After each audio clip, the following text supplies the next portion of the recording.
So here is the one of the little portable washing machines. I use the shower head, just drop it in there, and I've got a cord with an extension cord that goes over into the plug, makes it easy. And then the drain thing here, you just drop it onto the ground, it just drains down to the shower. But fill it up about halfway, put a little soap in it, about a tablespoon and a half. Turn it on for a minute, let the soap get into the water, put the clothes in, and then fill it up until the clothes are, you want everything floating. There's a lot of clothes in here right now. So you can see the hose is only going to let it go so deep. So I'm going to go ahead and turn it off. I'll hang this guy back up out of the way. I'll close it, and then I just turn the knob and it fires up. So you can see it's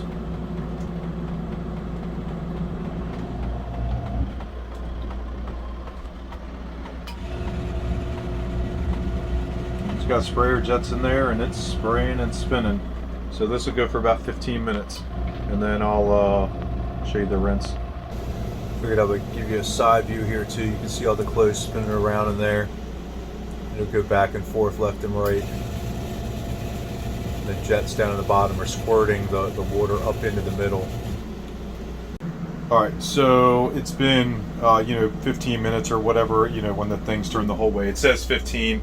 I think it's more like, probably like 12 minutes, but that's okay. So the wash is done.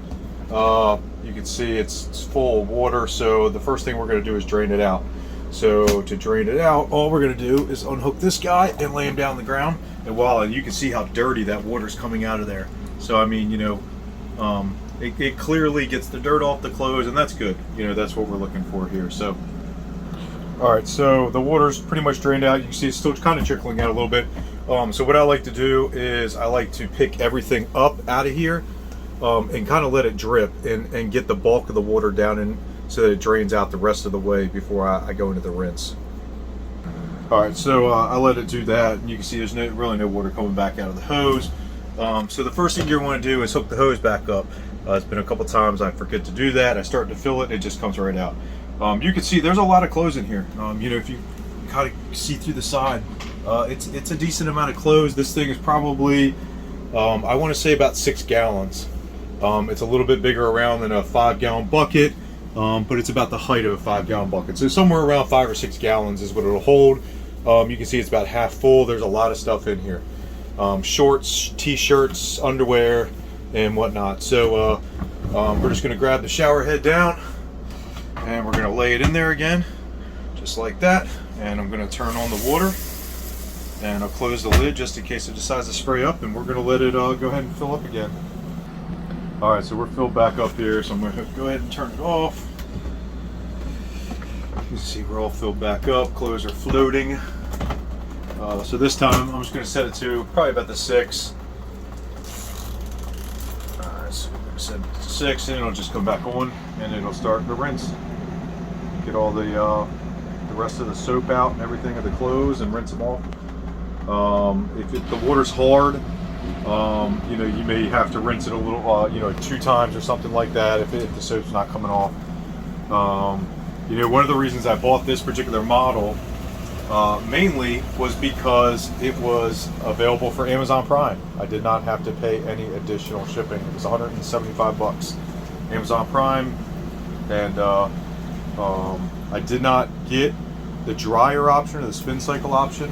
I'll show you in a little bit in the video what I did instead of that, and the main reason is because you were spending about $40 to $50 to get that option, and it wasn't really giving you any benefit except for something else that could break. So I'll get to that in a little bit.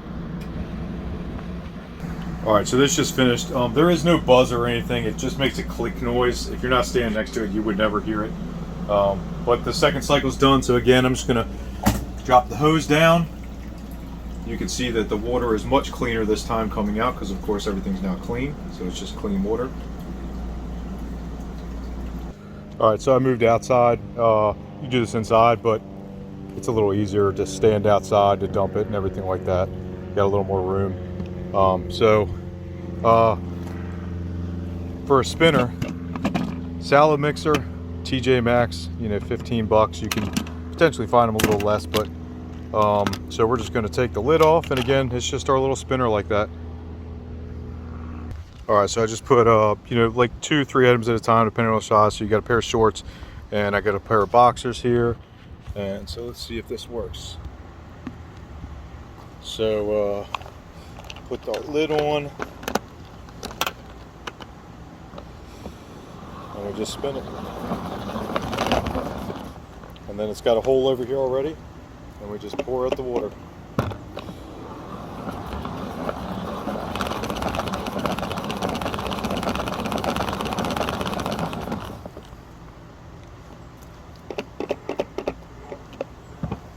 So the nice thing is it's the same thing as if you were to get the spin option, except it would be auto draining. In this sense, we need to manually drain.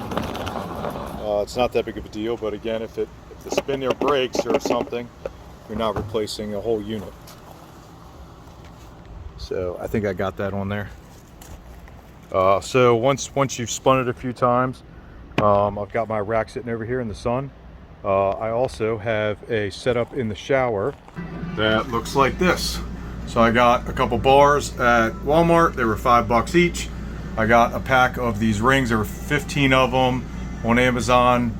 It's just shower curtain rings with a clip, and they are rust proof. I think I paid like $5 for a pack of 15. You can see a couple washcloths, but it's actually great also for bathing suits. At the end of the day, you hang your bathing suits in here. They can drip dry. Towels. I've got, you know, the rug for getting out. You can just hang it up for the night, and the next day you wake up and it's nice and dry. So simple. I put a little bit of poster putty on the end there, some Gorilla Posters putty. Helps hold it in a little bit better. You can see a little bit of it right there, but put a little glob on there just so it doesn't shift as you're going down the road. But I've driven, you know, 500 miles with these things up here, and no problem. I'll usually move them all like that to the end so that they're not sliding back and forth as we go down the road. But that's about it. So it does a really good job, worth the money, doing it in your own camper, your own clean unit. You don't have to worry about the showers, or not the showers, the washer and dryer quality or cleanliness at the campground, and it makes it easy for on the road. So total was like 90 bucks. You got 75 for this, 15 for this, plus tax, whatever state you're in. So 90 bucks for me, it's 6%. So another $6 on top of that. So $96, and it works great. It's efficient, and you can keep up. Obviously, if you got a whole family, it would make it a little more difficult. But I can easily do 2 to 3 outfits at a time. You know, so for myself, cargo shorts, shirt, boxers, you know, I could do 2 days of that. My wife, whether it's a dress or shorts and a t-shirt or whatever, but you can probably do about 3 outfits at a time, and it does a good job.